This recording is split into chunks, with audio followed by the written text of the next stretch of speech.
जय श्री राधे। बृहस्पति ग्रह को गुरु ग्रह भी बोला जाता है। गुरु हैं भी, देवताओं के गुरु हैं। तो जिनकी कुंडलियों में गुरु अच्छे हैं, अपने अपने जगह पर उस्ताद हैं। कोई संगीत के उस्ताद हैं। जनरली बोला जाता है शिक्षा क्षेत्र में जाएंगे लोग, अकाउंट्स के भी अगर कोई उस्ताद हैं, मास्टर हैं, तो वो भी कहीं ना कहीं उनके कुंडली में गुरु है। अब स्टेशन मास्टर है, वो भी ट्रेन को गाइडलाइन करने में बहुत बड़ा रोल अदा करते हैं लोग। कोई रोमांस के गुरु हैं, उसको लगता है कि दुनिया में मेरे ऐसा किसको हम ऐसे लड़के को पटा लेंगे तो ऐसे लड़की को पटा लेंगे, ऐसे गाइड कर देंगे। हम ये बात इसलिए बोलना चाह रहे हैं, चाहे वो आध्यात्मिक गुरु हों, पॉलिटिकल गुरु हों, चूँकि अभी गुरु महाराज जी, बृहस्पति महाराज जी द्वितीय स्थान में शुक्र के घर में आए हैं। तो गुरु भी वो गुरु नहीं होकर शुक्राचार्य का भी उसमें पावर इंटर कर चुका है। प्लस कालपुरुष के द्वादश का जो स्वामी है वो भी बृहस्पति हैं, सेकंड में बैठे हुए हैं, द्वादश में राहु बैठे हुए हैं। जो जहाँ जहाँ अपने आप को महागुरु पूजते हैं, सबके लिए खासकर 2024 का समय ज़बरदस्त चैलेंज वाला है। ये 2025 के जुलाई तक रहेगा, क्योंकि आप नज़दीक से आप देख भी सकते हैं, जो अपने आप को बड़ा बॉस बूझ रहे हैं, चाहे वो पॉलिटिक्स के हों, चाहे वो आध्यात्मिक हों, अपने भी उलझ रहे हैं, कितने लोगों को जान में डाल रहे हैं। कहने का एक और मेरा मतलब है, इस समय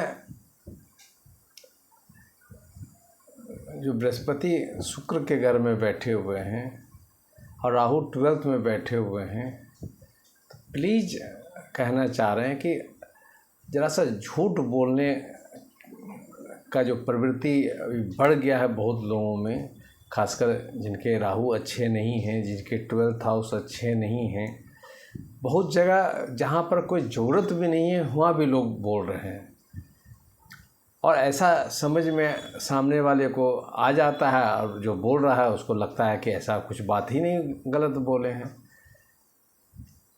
तो गुरु बनने वाले लोग और ज़्यादा झूठ बोलने वाले लोग कमिंग अगला जुलाई जून तक का समय, जब तक कि राहु 12th में है, अब बृहस्पति कम से कम सेकंड हाउस में शुक्र के घर में है, तो सावधान हो जाइए। आपका जो भेद है वो खुलने जा रहा है। आप कई तरह के लिटिगेशन में जा सकते हैं, और गैदरिंग को भी संभालिए। गैदरिंग जहाँ ज़्यादा हो रहा हो, चाहे उस ज़्यादा मूवमेंट करने से हम बचने का सलाह देंगे, क्योंकि 12वां में फिर कहेंगे कालपुरुष का 12th हाउस में जो राहु हैं, ये सब वही काम करवा रहे हैं। जिनके कुंडलियों में अच्छे पोजीशन है राहु के, तो वो प्रॉब्लम स्लाइट उसको अटैक कर रहा है, बट उसको बहुत ज़्यादा इफेक्ट नहीं कर पा रहा है। तो जिनके कुंडलियों में राहु गड़बड़ है, आज चाहे हाथरस की घटना हो, चाहे और किसी एक बाबा गलत सलत कुछ बोल दिए, वो नाक लगा रहे हों, कई तरह के पॉलिटिक्स करने वाले लोग को भी आप देखेंगे कि कहीं न कहीं बुरी तरह वो फंसने जा रहे हैं या फंस गए हैं। इसलिए अपने आप को बहुत ज़्यादा सब चीज़ में बॉस बनने अगर हैं भी, तो ज़रा सा खासकर नेक्स्ट ईयर जुलाई जून तक बहुत ज़्यादा आगे बढ़ने का कोशिश मत कीजिए। बड़े मुसीबत को आप निमंत्रण देने जा रहे हैं या दे दिए हैं। या जो ज़्यादा झूठ बोलने का आदत बना लिए हैं, ये बनते जा रहा है। जहाँ बहुत परिस्थिति खराब है तो बहुत लोग बोलते हैं कि ज़रा सा बच के निकलना चाहिए, बट ये जानबूझकर एक हैबिचुअल ऑफेंस वाली बात हो रही है कि बिना मतलब का भी, चूँकि ऐसे केसेस बहुत आ रहे हैं। अब कोई पुत्र अपने पिता के बारे में बोल रहे हैं, कोई पत्नी अपने पत्नी के बारे में बोल रहे हैं, कोई भाई बहन के बारे में बोल रहे हैं। ये केसेस जब ज़्यादा आते हैं तब उसको एनालाइज करने की आवश्यकता मुझे पड़ती है कि ताकि चीज़ समझे कि कहाँ पर गलतियाँ हो रही हैं, ताकि उसको मैनुअली करेक्ट कर सकें। एस्ट्रोलॉजिकली करेक्ट करने के लिए तो आपको पहले अपने गुरु को मजबूत कीजिए, किसी बड़े बुजुर्ग की बात मानिए, टोपा जो पोखराज पहनिए, 12th का जो राहु है उसको शांति करने के लिए राहु का मंत्र का जाप कीजिए। इसलिए ये चीज़ को आप प्रैक्टिकल लाइफ में आप अनुभव कीजिए। हम नहीं बोलते हैं कि आप उसको ब्लाइंडली फॉलो कीजिए। बहुत ऐसी बातें मुख से निकल जा रही है जो ऐसा लग रहा है कि बोलने की ज़रूरत नहीं थी, क्योंकि शुक्र के घर में बृहस्पति आए हैं तो धन तो दिलाएंगे। धन के लिए भी बहुत लोग झूठ बोल रहे हैं, पर बहुत ऐसा कहीं ऐसा आवश्यकता भी नहीं है जहाँ पर हम बहुत ज़्यादा मूव करें। दूसरा, फिर जो पहली बात बता रहे हैं कि सेकेंड हाउस में बृहस्पति आए हैं तो ऑब्वियसली है ज़रा सा हम अपने आप को बॉस बनना चाहेंगे। तो बृहस्पति अगर शुक्र के घर में बॉस बनेंगे तो वो शुक्र का भाव लेके, तो आपस में जो शुक्र और बृहस्पति का जो रिलेशनशिप कहीं कहीं पर गड़बड़ है, तो मेरा कैरेक्टर कुछ और है, कुछ करने के लिए कुछ और प्रेरित कर रहा है। तो ये जो कंट्रास्ट वाली बात है, उसी में आपका गुरुत्व ख़त्म होने जा रहा है। कहीं ना कहीं आप उलझने फंसने जा रहे हैं। इसलिए फिर कहेंगे कि बहुत ज़्यादा सब चीज़ काम कीजिए, प्रयास कीजिए, जो आप ज्ञान है उसको ज़रूर सबको आप साझा कीजिए, पर एक लीडर बन के मत कीजिए। ये आप कहीं ना कहीं उलझने जा रहे हैं, फंसने जा रहे हैं, और लॉजिक नहीं समझ में आएगा कहाँ पर गलती कर दी है। बाद में आएगा कि यहाँ ऐसे हो गया, वैसे हो गया।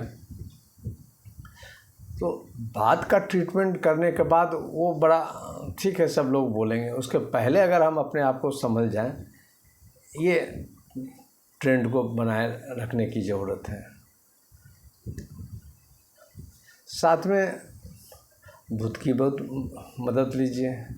देखिए, यहाँ पर सैटर्न अभी ज़्यादा नुकसान नहीं देगा, बट नेक्स्ट ईयर जब मीन राशि में वो आएंगे तो शनि भी उसी जो आज हम गलतियाँ कर रहे हैं उसको सजा देने के लिए हैं। तो फिर आप चारों तरफ से उलझा हुआ, फंसा हुआ अनुभव करेंगे। इसलिए 2024 खासकर आप किसी भी लिटिगेशन, विवाद, कानूनी लफड़ा वाला क्षेत्रों से मत जूझने का कोशिश कीजिए। कहने का मतलब उसको इनवाइट मत कीजिए। आप कुछ बहुत बड़े उलझन में आप जा सकते हैं। ठीक है, रुद्राभिषेक जरूर अवश्य कीजिए ताकि मन आपका शांत रहे, उस गलती फिर नहीं करें, वो आपको एनर्जी मिलता रहे, महादेव जी का आशीर्वाद आपको मिले। बृहस्पति मंत्र का भी जाप कीजिए। वृंदावन धाम जाइए। ये सब आपको कहीं न कहीं बैक से आपको मदद करने के लिए है। अपने घर में अगर संभव हो तो केला का पेड़ ज़रूर लगाइए, उसमें जल दीजिए। या कभी कभी किसी मंदिर में बृहस्पतिवार के दिन पीला केला चढ़ा दिया कीजिए। कुछ तो आपको करना पड़ेगा, करना चाहिए। जय श्री राम।